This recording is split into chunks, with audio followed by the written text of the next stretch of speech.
কল্কি 2898 এডির final trailer বা trailer 2 release হয়ে গেছে। তো এই ট্রেলারটা আমি দেখলাম, ট্রেলারটা কেমন হয়েছে জানাবো এই ভিডিওর মধ্যে।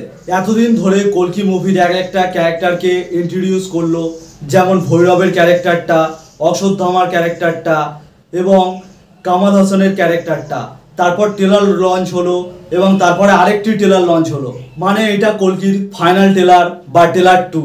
ট্রেলার দেখে বোঝাই যাচ্ছে এখানে প্রভাস কল্কি নয়, কল্কি হলো অন্যজন, যে এখনো জন্মগ্রহণ করেনি, করবে, এবং গুন্ডারা তাকে মারার জন্য চেষ্টা করছে এবং অশ্বত্থামা তাকে বাঁচাচ্ছে। এবং এখানে দীপিকার যে ক্যারেক্টারটা, তিনি হলো কল্কির মা, তিনি কল্কিকে জন্ম দেবেন। এই মুভির মধ্যে দীপিকাকে যেইভাবে ইন্ট্রোডিউস করেছে একদম অসাধারণ। প্রত্যেকটা ক্যারেক্টারকে যেইভাবে ইন্ট্রোডিউস করেছেন নাগা আজবিন, স্যালুট।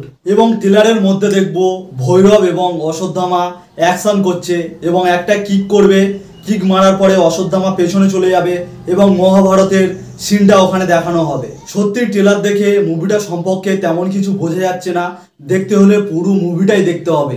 এবং মুভিটাকে যেইভাবে বানানো হয়েছে, মানে দর্শককে ভাবাবে যে এটা কেন হলো, এটা কি, ওটা কি, সব কিছুই ভাবাবে। বিশেষ করে প্রভাসের ক্যারেক্টারটা, সে ভালো নাকি খারাপ বোঝাই যাচ্ছে না। এবং ট্রেলারের মধ্যে যদি বলি ভিএফএক্স এবং গ্রাফিক্সের কথা, একদম অসাধারণ গ্রাফিক্স এবং ভিএফএক্স। কারণ হলিউডের ভিএফএক্স যারা করে তারা এই মুভিতে ভিএফএক্সের কাজ করছে। প্রভাসের এই কল্কি মুভিটি দেখে অবশ্যই হলিউডের গ্রাফিক্সের ফিল অবশ্যই আসবে। সত্যি সেরা কল্কি মুভির ডিরেক্টর নাগা আজবিন।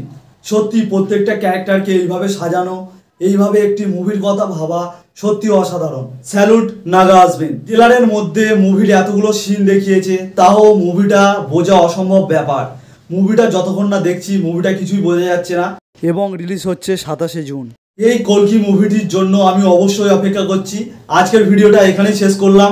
ভিডিওটা ভালো লাগলে অবশ্যই একটা লাইক করে দেবেন, আর এরকম মুভি সম্পর্কে জানতে হলে আমার চ্যানেলটাকে সাবস্ক্রাইব করে রাখবেন।